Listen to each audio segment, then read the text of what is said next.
Good day, ladies and gentlemen. I'm here to present my paper on strategic alliance as a model for restructuring of the global economy, a theoretical perspective. My name is Izuogu from the School of Business Education, Federal College of Education Technical, Umunze, in affiliation with Nnamdi Azikiwe University, Awka, Nigeria.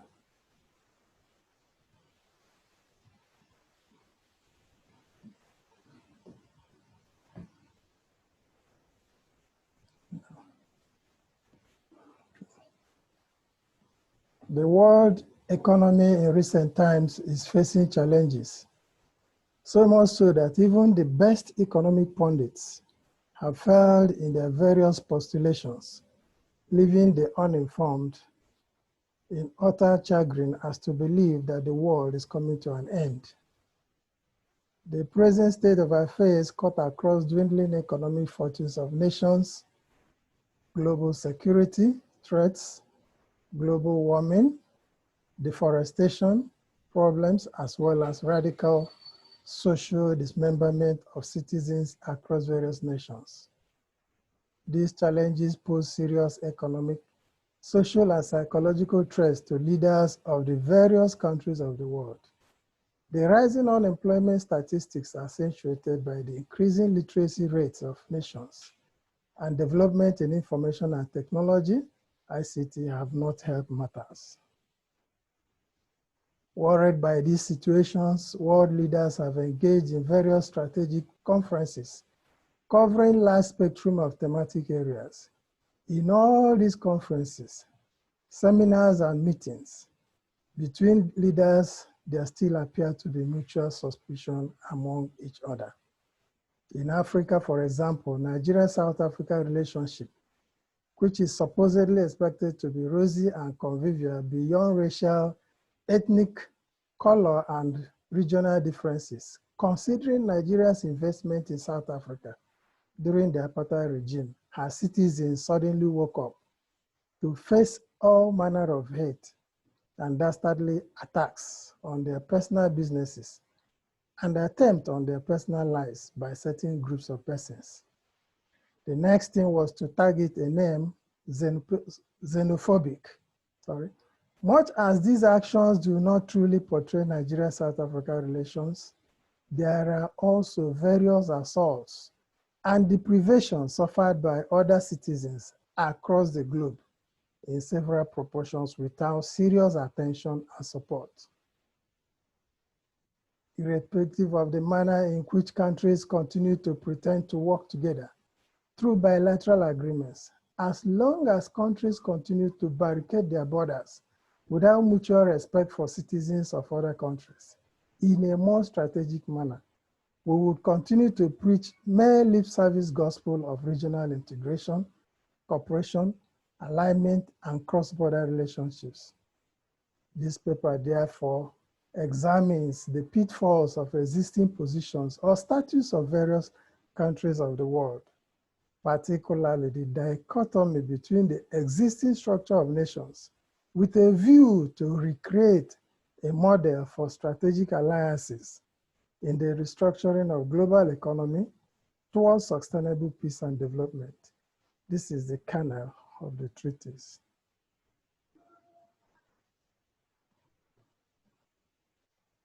At the end of this paper, therefore, conferees, economic planners, and world leaders will understand that, one, an injury to one nation of the world is an injury to others. Two, no single nation can rise up to say to others, go to hell, in assumption of complete self-reliance, independence, and self-sustaining position without one form of need from one another. Three, there is much distrust among nations, mutual suspicion, neglect, and non-inclusion, which are the drumbeats that undermine convivial, genuine discussions mutual cooperations, agreements, and endorsements.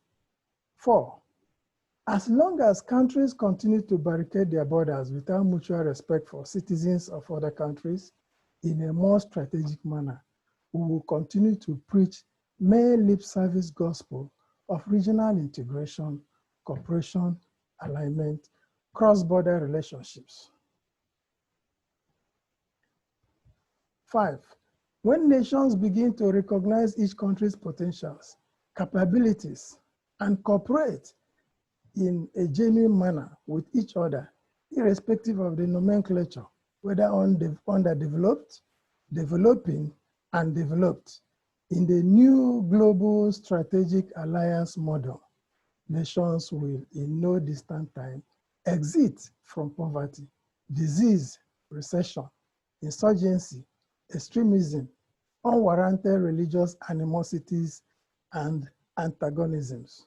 6, condemning or tagging nations with crimes is not the solution, but dealing with criminality based on the established and existing extant laws of the United Nations will be more beneficial in creating a more convivial environment for all citizens, irrespective of color or creed. 7, the time for global coalition or alliance for economic restructuring is now.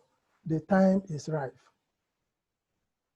As countries struggle out of volatile situations brought about by civil unrest, corruption, tribal wars, and deep poverty, and engage in strong belief in their capabilities, commitment for success, determination to change the status quo, leveraging on areas of comparative advantage, and excellent management of available resources.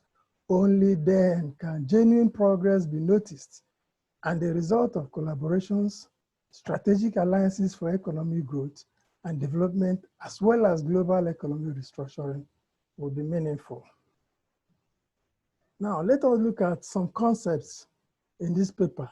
The term alliance has remained a potent word for global associations, unions, and collaborations aimed towards the achievement of common interests.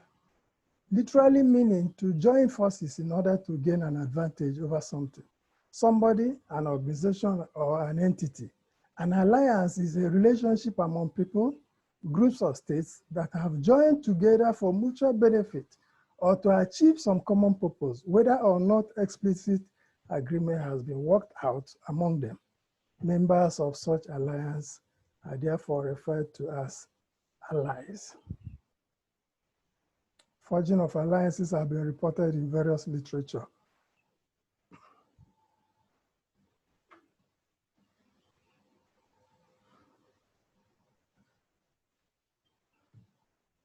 However, it is noticed that democracies are more in tune with keeping of alliances.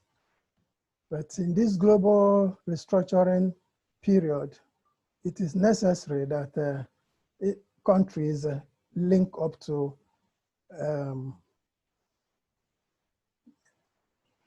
global alliances as a way forward.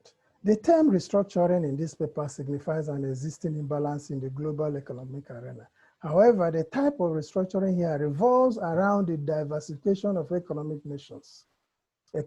of nations, investment in information and communication technology, ICT, technological transfer, cross-border trade exchange corporations, intellectual property exchange relations, as well as political, social, and psychological change. When nations begin to recognize their individual capabilities and cooperate with each other, irrespective of whether it is underdeveloped, developing, or developed, in the new global strategic alliance, nations will in no distant time exit from poverty, disease, recession, insurgency, extremism, and antagonisms. The nations of the world have since been polarized between the various categories of underdevelopment, developing, developed countries. It is no gainsaying that all fingers are not equal. It is also more fastidious to recognize that in a family setting, There is often the evidence of firstborns, secondborns, and thirdborns, while recognizing Big Brother's evidence in the polity of nations, giving rise to acronyms such as underdeveloped, developing, developed, superpowers, underdogs, among others. It is also pertinent to understand that irrespective of the status of nations, as far as these nations are part of the evolving global village, a unified family, so to speak, it therefore behoves members nations to offer helping hands in a strategic manner to build a vibrant, stronger, united world that knows no peace, that knows no poverty, disease, wobbling, and fumbling economy. This paper, therefore, is an attempt at developing a model for survival in the present global economic quagmire. The paper reviewed the dichotomies between the underdeveloped, developing, and developed countries, believing that irrespective of the economic positions of countries, no one nation can boldly say, I don't need your help to the other countries. It is against this backdrop that the paper enjoins countries to think less of their ratings in the global economic arena and focus more on creating an enabling environment that will involve all citizens, irrespective of creed, race, or color, in tackling global challenges together, because an injury to one is an injury to all. In conclusion, I make few recommendations.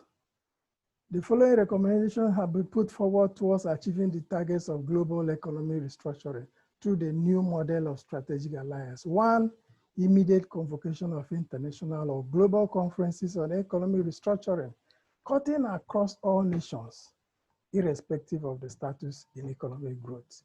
A realignment and adjustment in the barriers posed by nations on interregional employment, an increased tempo in cross-border relationships in entrepreneurship studies, as well as other key educational skill development programs, cross-fertilization of ideas, skills, competencies, and knowledge across nations, irrespective of creed, color, or location. Thank you, and God bless.